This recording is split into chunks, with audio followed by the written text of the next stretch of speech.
तीसरा सिनेरियो आ जाए। तीसरा सिनेरियो ये है कि अदालत कहे उनको कि आप लें 3 दिन के अंदर अंदर एतमाद को वोट लें, वो नहीं ले सकते रन ऑफ, और वो सारा वो भी 16-17 को। ये जितने सिनेरियो है ना, इसमें 24 से पहले पहले चैप्टर क्लोज हो जाएगा। अब दो चीजें इससे मुख्तलिफ हो सकती हैं। एक ये हो सकती है कि अगर एस्टेब्लिशमेंट ये चाहती है कि अभी असम्बली भी तहलील ना हो, ये मामला सारा रुक कर है, फिर क्या होगा? 11 को एक जज सब छुट्टी पे होंगे, 5 अपनी बेंच है ना, एक जज नहीं होगा तो समाप्त नहीं होगी। हो सकता है जज सब की तबीयत ठीक ना हो, 10-12 दिन ना हो, कोई और वजह हो जाए, 10-12-14 दिन वो ना हो। ये भी हो सकता है कि उस दिन समाप्त हो और वो चंद एक सवालात फलान ढींग ये वो करके और लंबी तारीख दे दे। अब आ जाए उससे अगले लास्ट सिनेरियो के ऊपर, वो है जहां पे एस्टेब्लिशमेंट का 1000% किरदार है, और वो है कि जिस पे मैं आपसे भी सवाल भी पूछूंगा, इस पे आप बेहतर एनालिसिस कर पाएंगे कि पीटीआई के 10 लोग एब्सटेन कर दें, 10 लोग गैर हाजिर हों उसमें। और मेरा अब आपसे सवाल है कि 10 एमपीएज इलेक्टेड, क्या वो 17 जुलाई होने के बाद जब नून लीग भी कह रही है कि भाई हमने लोगों को टिकट देकर गलती के अंदर हमने नहीं देने, और अवामी मकबूलियत भी सबके सामने है, पंजाब की सूरत हाल आपसे बेहतर कौन जानता है, आपने जाके हल्के कवर किए, क्या 10 एमपीएस पीटीआई के इस वक्त छोड़ के नून लीग के साथ जा सकते हैं? एक्सटेंड कर ले, डी सीट हो जाए और कहेंगे हमें तो नून लीग टिकट देगी, कोई मसला नहीं है। अच्छा देखें, उसमें ना ये मुश्किल है मेरी राय में, लेकिन ये नामुमकिन नहीं है। उसकी वजह यह है कि आपने रेट ही बढ़ाना है ना। आप अगर 5 अरब रुपया खर्च कर देते हैं एक एमपी पे, एक एमपी पे नहीं, मतलब मजमूई तौर पे। लेकिन मैं आपको यहाँ पे थोड़ा सा बता दूं, मुझे नाम भी बता देता हूँ, मियां असलम इकबाल साहब से मेरी बात हो रही थी, उन्होंने मुझे बताया कि अलीम खान अरबों रुपए इसलिए खर्च करने को तैयार है क्योंकि अलीम खान को पता है कि अगर ये पंजाब हुकूमत रही तो मेरा जो पार्क व्यू वाला प्रोजेक्ट है उसमें जो मैंने गैर कानूनी इमारत की हुई है, सिर्फ अगर वो चीजें निकल आई तो मेरा बहुत बड़ा लॉस हो जाएगा। तो ये 5 अरब से भी ज्यादा खर्च हो सकते हैं। मतलब अगर आप इतने पैसे खर्च कर देते हैं, और ये जो एमपीएस हैं वो उन इलाकों के हैं जहां पर नून लीग की पोजीशन बेहतर है, या वो जाती तौर पर हमेशा आजाद हैसियत में लड़के जीतते हैं। जैसे उस दिन मैं अफजल डांडा साहब से, यही नाम है ना उनका, डॉक्टर अब्दुल्ला, मैंने उनसे पूछा आप कहाँ से, अब क्या सोचा है, टिकट नून का लेना है या किसका लेना है? उन्होंने कहा आजाद लड़ना, हम तो हमेशा ही आजाद लड़ते हैं, आजाद लड़ेंगे। तो कहने का मतलब ये है कि तो ऐसे कुछ एमपीएस जो सोचेंगे ठीक है हम आजाद लड़ेंगे जाके, ठीक है, और हमारी अपनी पोजीशन बेहतर है, तो वो मेरा ख्याल है कर भी सकते हैं। नून लीग का टिकट का वादा हो जाए उनसे तो वो कर भी सकते हैं, कोई इस तरह की सिचुएशन हो। लेकिन ये मुश्किल काम बहरहाल जरूर है इतने लोगों को एंगेज करना। एक सिनेरियो बहरहाल है कि आज जो शाफे चौधरी से मेरी बात हो रही थी, तो शाफे चौधरी ने कहा कि 3-4 लोग जो हैं वो हमारे साथ राब्ते में हैं। अब मैंने उनसे कहा कि क्यों, किस शर्त पर राब्ते में है, खैर उसकी डिटेल्स उन्होंने नहीं बताई, लेकिन अगर काफ लीग के लोगों के साथ आप कुछ कर लेते हैं तो वो मेरा ख्याल है थोड़ा आसान होगा। ये जो एब्सटेन करने वाली बात है, इसमें आप देखें ना, एब्सटेन करके उनको नुकसान क्या होगा? डी सीट हो जाएंगे, तो डी सीट होने से क्या फर्क पड़ेगा? असेंबली तो वैसे ही खत्म हो रही है, तो अगला इलेक्शन वो फिर लड़ सकते हैं। तो डी सीट होने से वो खौफजदा नहीं होंगे। एक ही बात में उन्होंने फैसला करना है कि वो पीटीआई का टिकट कितना पॉपुलर है और क्या उस पॉपुलर टिकट को वो छोड़ सकते हैं, और 17 जुलाई वाला चैलेंज जो है उसको फेस करने के लिए तैयार है। ये मेरा ख्याल है। अब मेरा आपसे सवाल है कि 17 जुलाई को इस्टेब्लिशमेंट खुल के इमरान खान के खिलाफ थी, पंजाब में हमसे शहबाज बैठे हुए थे, 13 जमातें इकट्ठी थी, ब्यूरोक्रेसी उनकी थी, पुलिस उनकी थी, इस्टेब्लिशमेंट मदद कर रही थी। और मैं अभी, क्योंकि वो बहुत ही गैर अखलाकी चीज़ हो जाएगी, किसी ने मुझे एक चीज़ बताई उस इलेक्शन के हवाले से, अलीम खान वाले कि वो मैं इस वीडियो के बाद आपको बताता हूँ कि किस हद तक इस्टेब्लिशमेंट इन्वॉल्व थी। इतना कुछ होने के बावजूद, और उस वक्त ये तबाही और बर्बादी भी नहीं आई थी जो जुलाई के बाद आई है, महंगाई, तबाही, बर्बादी और ये सारी चीज़ें।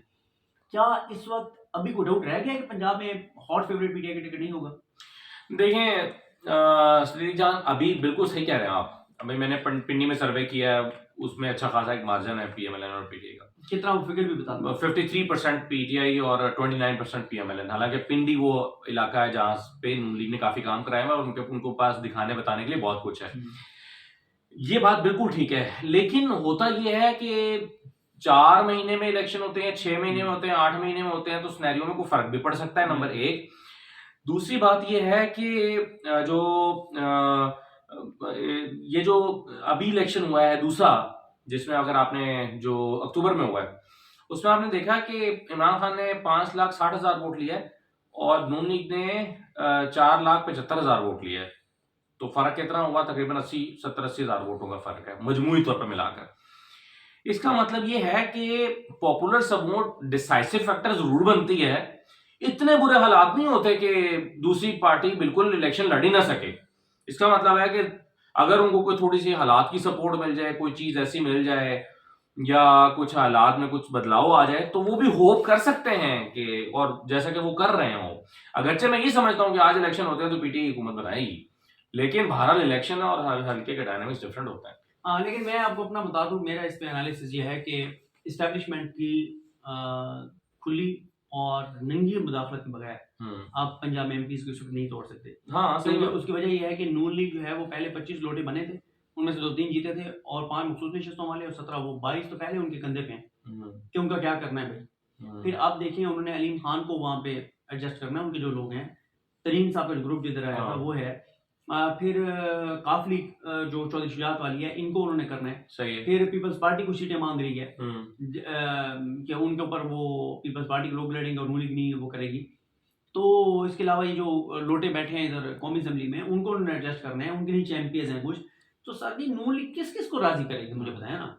नून लीग मतलब फिर अपनी दुकान बंद कर दे। तो सही है, ये मुश्किल चीज है, मैं मानता हूँ इस बात को, ये मुश्किल है, लेकिन उसमें ये हो सकता है ना कि कुछ हलकों में आप कहें कि जी ठीक है आप आजाद खड़ा करें, ठीक है, हम जो है वो अपना बंदा खड़ा नहीं करते, आप आजाद खड़े हो जाएं, या हम जो है वो वहां से कुछ, मतलब बाज दफा कुछ हलकों में चीजें आगे पीछे की जा सकती हैं, उसमें आजाद को फेवर दी जा सकती है, मतलब कुछ प्लान। देखिए एफर्ट तो वो करेंगे, एफर्ट तो वो कर सकते हैं ना, उनके पास एक ऑप्शन है। सबसे बड़ी बात होती है पैसों की, ठीक है, ये कह सकते हैं कि हम आपको अगले में अगर आप इलेक्शन नहीं लड़ते या हार जाते हैं तो हम आपको एडजस्ट कर देंगे किसी तरह मामले खसूसी है उसमें, इस तरह का वादा हो सकता है।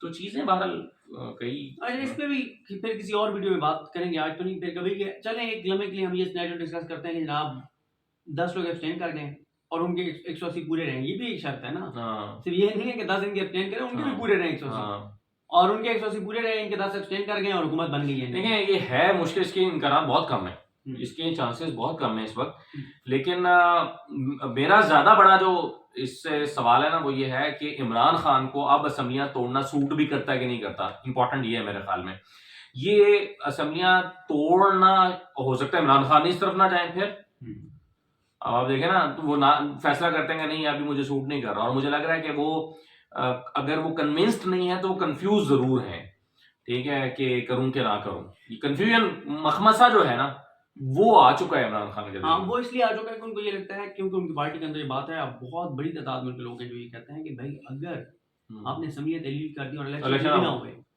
आपके पास नुकसान हो जगह जाएगा। कोई नहीं है बैठने की, मतलब आपकी गिरफ्तारी शुरू हो जाएगी, तबाही और बर्बादी कर देंगे आपकी एस्टेब्लिशमेंट वाले सारे मिलके। ये उनकी पार्टी के अंदर बहुत ज्यादा डिस्कशन है, और एक और भी उनकी पार्टी में डिस्कशन है, वो भी एक तफसील से करने वाली बात है कि नवाज शरीफ की वापसी के मामले में भी एक चीज़ है कि इधर निगरान सेटअप है तो फिर नवाज शरीफ फौरन वापस आ जाएंगे, ये भी एक चीज़ है। इस पे फिर ठीक है, बात करेंगे। चलें, ठीक है, शुक्रिया जी। हम पिछली वीडियो में बात कर रहे थे कि असम्बलियां तहलील हो सकती हैं या इमरान खान रिव्यू कर सकते हैं अपने फैसले को। आपने एक जुमला कहा था कि 24 जनवरी इम्पॉर्टेंट है, 24 जनवरी में तो अभी बहुत दिन पड़े हुए हैं, 24 जनवरी क्यों इम्पॉर्टेंट है, एक तो ये है, और मैं फिर वही कहूँगा कि इस वक्त तक की जो सूरत हाल है उसमें मुझे लगता है कि अभी ये फैसला 100% नहीं हुआ कि असम्बलियां तोड़नी है या नहीं है। इस पर शायद इमरान खान एक रीथिंक कर रहे हैं। आप क्या कहते हैं? ये मेरे अगर हाथ में रहेगा तो मैं इस्तेमाल करता हूँ। नहीं, वो खैर है, मैं आपको दूंगा। देखें, मुझे नहीं लगता कि रीथिंक कर रहे हैं, रीथिंक वो एक ही सूरत में करेंगे, असम्बलियों की तहलील एक ही सूरत में रुक सकती है, और वो मैं बिल्कुल आपको क्लियर बता देता हूँ बगैर किसी तमहीद इशारों कनायों के, ठीक है, कि एस्टैब्लिशमेंट इमरान खान को ये पैगाम दे कि हम वाकई न्यूट्रल हो गए और हम आपको डिस्क्वालीफाई नहीं करवाने जा रहे, ठीक है, और अगर तो न्यूट्रल हो गए तो फिर कोई और डिस्क्वालीफाई कर देगा फिर, ठीक है। नहीं, इमरान खान के इस वक्त जितने भी केसेस चल रहे हैं ना, जितने भी केसेस चल रहे हैं, अब उनकी बेटी वाला देखना इस्लामाबाद हाई कोर्ट में जो चल रहा है, आमिर फारूक साहब ने जो खोल दिया कि अब इस केस पे अब तक मिला साहब रिकॉर्ड है, 2 रुकनी बेंच का फैसला आ चुका है। यार ये कहाँ होता है कि सेम कोर्ट के 2 रुकनी बेंच डीबी जो है फैसला दे चुकी है, वो फैसला दे चुकी है, और एक जज उठ के फिर उसको खोल दे, तो सबको पता है ना, नई दरखास्त आ गई ना, एक नया शहरी आ गया दरखास्त लेके, ठीक है ना, कि ये केस कहाँ से आया? खुला नहीं है, खुलवाया गया है, ठीक है। हाँ। और इस केस को खुलवाने का मकसद क्या है? इस केस का खुलवाने का मकसद है कि हेयरिंग होगी, ये मामला डिस्कस होगा और साबित करना है कि इमरान खान को इतना भी पारसा नहीं है, ठीक है, ये भी नवाज शरीफ की तरह झूठा है, बददियानत है, तोशा खाने के जरिए बददियानत उसको साबित करना है, ये मकसद है, गंदा करना। और यूँ अच्छा, फिर जो इनके आजकल इस्टेब्लिशमेंट की गरीबी साफ है, वो क्या बार बार करें, इमरान खान ने ये किया तो डिस्क्वालीफाई हो जाएगा, 20 को असम्बली तहलील की डिस्क्वालीफाई हो जाएगी। ये बातें नहीं अब सुने, असम्बलियों की तहलील का मामला एक ही सूरत में आगे जा सकता है, अगर एस्टेब्लिशमेंट ये इमरान खान को कन्वे कर दे कि हम वाकई न्यूट्रल हो गए और आप डिस्क्वालीफाई नहीं हो रहे, असेंबली ना तोड़े, नहीं ना तोड़े तो फिर नहीं तोड़ेंगे, नहीं तोड़ेंगे, ठीक है। फिर वो थोड़ा सा आगे लेके जा सकते हैं, क्योंकि इमरान खान, जो मेरी असेसमेंट है, इंफॉर्मेशन नहीं है, हाँ, वो यही है कि इमरान खान को यह है कि अगर मैंने इनको स्कूल से बैठने दिया ना तो ये मुझे डिस्क्वालीफाई करवा देंगे, जरा मैंने इनको थोड़ा सा मार्जिन दिया ना तो ये मुझे डिस्क्वालीफाई करवाएंगे, मैंने इनको चैन से नहीं बैठने देना, हर वक्त इनको टेंशन देकर रखनी है, मेरी ये असेसमेंट है। अब आ जाए इस बात पर कि असम्बलियां अगर तहलील होनी है तो कब तक हो सकती हैं। हाँ। देखें वैसे अभी तक इमरान खान को ये लगता है कि उनको नाहिल कर दिया जाएगा, हाँ, वो तो हमारे साथ उन्होंने क्लियर है, मुझे पता है। लेकिन उसके बाद क्या होगा, उसका जो उनका प्लान है वो ये है कि हम 2/3 मेजोरिटी से आएंगे और आकर वो कर देंगे, वही बात है जो नवाज शरीफ वगैरह किया करते थे। लेकिन 2/3 मेजोरिटी का हासिल करना इतना आसान काम नहीं है, जबकि बहुत हद तक एस्टेब्लिशमेंट का भी रोल, एस्टेब्लिशमेंट खिलाफ हो, अदालतें खिलाफ हो, मीडिया खिलाफ हो, 13 जमातें माफिया सारे इकट्ठे हों। अच्छा, अब इसकी सूरत हाल क्या है? 11 जनवरी को है समाप्त। 11 जनवरी अब आप 24 जनवरी बता रहे हैं कि इम्पोर्टेंट है, ठीक है। 11 जनवरी को समाप्त है, अदालत ने उसमें लिखा, अपने फैसले में, ऑर्डर में लिखा है कि 11 को समाप्त होगी। उसमें बयान एंट्री दिया हुआ है चौधरी परवेज लाएंगे कि 11 तक मैं असेंबली की तहलील नहीं करूंगा, ठीक है। और उस उन्होंने कहा इससे पहले अगर वो इत्तेमाद का वोट लेना चाहते हैं तो लेगा। अगर वो 11 से पहले इत्तेमाद का वोट ले लेते हैं और वो साबित कर देते हैं अक्सरियत, फिर तो वो 11 कोई ये मामला गैर मौसर हो जाएगा और 11 को असेंबली तोड़ सकते हैं। अच्छा, ये भी हो सकता है अगर वो इत्तेमाद का वोट ले लेते हैं, जिसमें मैं आपको बता दूं कि मेरे नज़दीक चांसेस कम है कि वो इत्तेमाद का वोट ले सकेंगे, मामला आगे जाएगा, आगे कहाँ जाएगा उस पर बात करते हैं। उसमें क्या होगा, इत्तेमाद का वोट वो नहीं ले सकते। अच्छा, ले लिया इत्तेमाद वोट, पहले इस पे आते हैं, ले लिया, 11 को हेयरिंग हुई, उन्होंने कहा जी मैंने ले लिया, और साथ ही फिर क्या होगा, साथ ही अदम एतमाद जमा करा देगी अपोजिशन, दोबारा वो जमा करा सकते हैं, ठीक है। जब वो तहरीक अदम एतमाद जमा कराएंगे तो उसका प्रोसेस ये है कि 7 दिन के लिए तो होगा नोटिस, ठीक है, पूरे पंजाब असेंबली को। 7 दिन बाद आप उसको असेंबली में पेश कर सकते हैं, उस करारदाद को। उसके जब आप पेश करेंगे उसके 3 दिन बाद इलेक्शन हो सकता है, यानी अगर 11 को तहरीक अदम एतमाद जमा कराते हैं तो जाके वोटिंग जो हो सकती है वो 21-22 को हो सकती है तहरीक अदम एतमाद को। सही है, नहीं लेकिन मैं इसको थोड़ा सा मैं सीक्वेंस बता दूं ना ताकि इसको फिर हम अच्छा 21-22 तक उन्होंने अदम एतमाद लानी है, नंबर वो पूरे नहीं कर सकेंगे, अदम एतमाद तो फारिग हो जाएगी तो असेंबली वो 24 तक तय नहीं कर सकते हैं। अब आ जाए अगले सिनेरियो पे, अदम एतमाद का वोट लेने की कोशिश करते हैं, 186 नहीं ले पाते, गवर्नर इलेक्शन में जाएंगे, रन ऑफ इलेक्शन में जाएंगे, पहले इलेक्शन होगा 186 को ले नहीं लेगा, फिर रन ऑफ इलेक्शन में जाएंगे। उसमें इस वक्त जो सूरत हाल है उसमें फिर परवेज लाई के पास अक्सरियत है, उसके पास अक्सरियत है, वो वज़ीर पंजाब बनेगा, फिर तहलील कर देगा,